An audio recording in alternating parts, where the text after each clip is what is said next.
Alright, let's talk about pros and cons of playing with a shoulder pad. So pag-usapan natin since ako nga, I haven't been using a shoulder pad for so long, no? Pero of course, dahil nagtuturo tayo ng mga taong gumagamit, you have to understand those things, no? Ano nga ba yung mga pros and cons? So, it's like playing without a shoulder pad is like a different animal or a different beast, parang gano'n, no? So, hindi talaga siya parehas ng may shoulder pad. You're basically playing almost a different instrument kasi there's more moving parts, okay?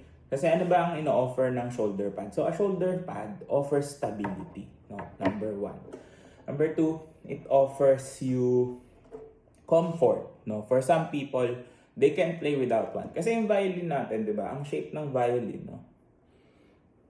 Is not going to be the same yung pagpwesto mo dito, no? Parang hindi siya, it won't sit exactly as the same curvature as your collarbone, as your chest, and as your shoulders, no? That's why they created the shoulder pad, no? So, the shoulder pad was created 300 plus years ago, no? And then I think 300 plus years na din naman nag-exist yung violin bago pa siya na-create, parang ganun. So, it's fairly new sa buhay ng violin. And I know people, it really helped a lot of people play comfortably and more stable.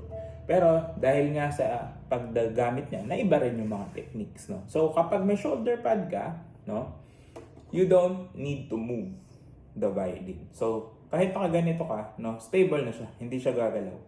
No, ganun siya. So this is my makeshift shoulder pad. Ayoko magkabit eh. Pero basically, yun ang ginagawa ng shoulder pad. So, it acts as an anchor dito sa inyong collarbone para yung likod ng violin mo would fit snugly na hindi mo kailangan tumaas at bumaba yung ulo. Now, dahil nga stable na siya sa baba, you can't really move it like this. Which is one of the pros na pag walang shoulder pad is you can tilt the violin easily, no? You can play on the G string easily and even on the E string. So meron kaakibat na more range of motion. Pero of course, sabi nga nila, 'di ba sa kotse daw, the more moving parts, mas maraming masisira. And ganoon din si ata sa playing, no? The more moving parts, mas marami kang iniintindi. So right now, kapag wala kang shoulder pad, this is unstable, no? So your head actually does effect. May effect siya, no?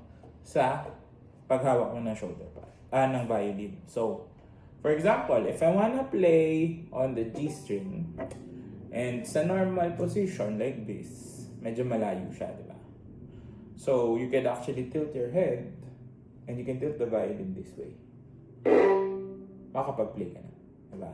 Nang mas madali without using your elbow. Kaya hindi mo kailangan itaas ng konti. So usually kapag malang shoulder pad, mas maliit yung movement na ginagawa ng elbow or ng bowing arm. So ganun, no? But it comes with drawbacks din, no? So dito, yan, unstable siya. Number one, di ba? Which is a pro and a con in itself.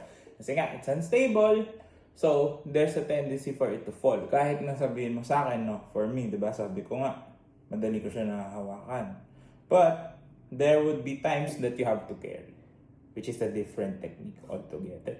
Kasi with the shoulder pad, you don't have to carry. Very, very free yung ating hands to shift, to move, and to also do vibrato. Mas madali mag-vibrato, no, kapag walang shoulder. Pag may shoulder pad. Pag walang shoulder pad, there is a burden that your left hand would sometimes carry the violin. Okay? So, yung pag-carry na yan could limit you, no, lalo kapag hindi ka sanay, no, could limit your movement, could give you trouble sometimes. Diba?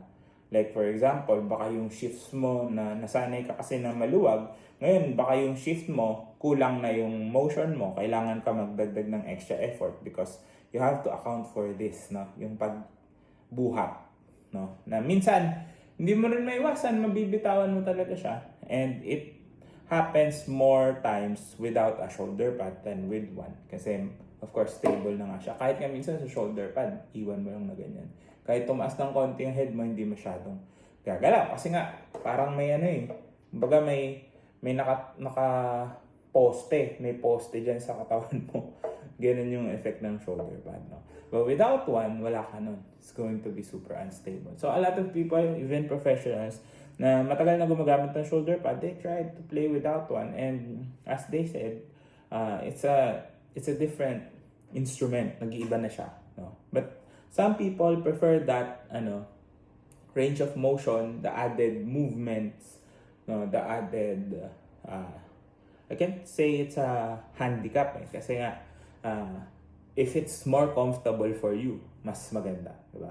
So sometimes yung paggamit ng shoulder pad was a hindrance to them, no? And then meron din sinasabi, but it's very negligible, that a shoulder pad limits the sound of your instrument. Pero very negligible lang yun kasi nakaklamp nga siya. So the clamping of the instrument parang nalilimit daw yung vibration. Yes, it's true, but of course, if you are going to be able to play better with one, then I think that's very negligible. Kasi nga, wala namang nakaipit. When you don't have a shoulder pad, it's collarbone and shin. That's it. Pero pag may shoulder pad ka, nandito yung shoulder pad, nakapatong pa siya, so may added energy going up, parang it's squeezing it on its own, no?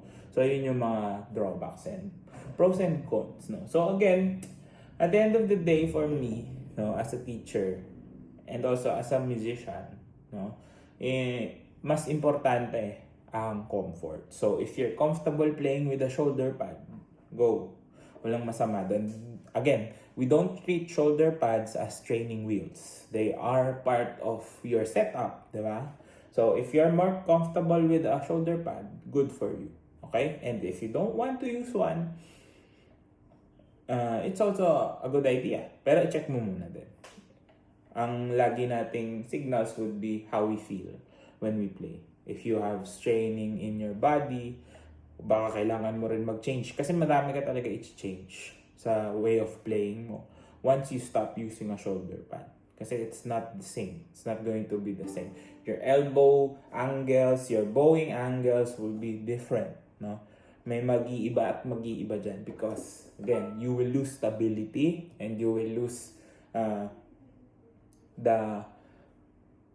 sometimes the height, no? Could also affect that. So, you can try it for yourself. Try nyo din sa sarili nyo kung okay ba sa inyo. And if not, you can always go back, diba? That's why maraming klase ng shoulder pads, diba? Merong sobrang mahal, merong sobrang mura, but if it gets the job done, it gets the job done. If it helps you become a better musician, go ahead and use it. Hindi siya training wheels, no? Tanggalin na sa isip yun. Kasi yung iba sabi, hala, nakakatugtog siya na, pwede pala yun, ganyan. Tapos biglang, they will try it on their own, no? So, of course, use it with caution. Ask your teachers about it. Kung okay ba sa inyo na walang shoulder pad, okay ba sa inyo na mag-shoulder pad. Just because it's going to affect the style of playing and the techniques that you will use. So, good luck sa inyo na nag-aaral and I'll see you soon.